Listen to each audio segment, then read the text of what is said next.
مجامعت کے بعد عضو خاص کو دھو لینا ضروری ہے۔ فقی ابو اللیث سمرقندی رحمۃ اللہ علیہ نے اپنی کتاب میں لکھا ہے کہ صحبت و قربت کے بعد انسان کو اپنا عضو جو ہے وہ دھو لینا چاہیے، اپنا ذکر جو ہے وہ دھو لینا چاہیے۔ اس سے انسان تندرست رہتا ہے۔ کوشش تو یہ کرے کہ نیم گرم پانی سے دھو لے۔ اگر نیم گرم پانی نہ ہو تو کچھ دیر ٹھہرا رہنے کے بعد جو ہے ٹھنڈے پانی یا تازہ پانی سے بھی عضو دھو سکتا ہے۔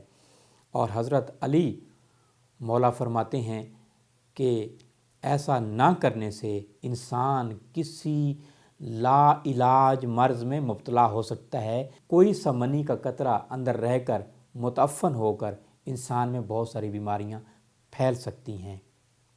دیکھتے رہیے میرا یوٹیوب چینل طب نبوی پر جنسی امراض پر میرے بے شمار لیکچرز موجود ہیں۔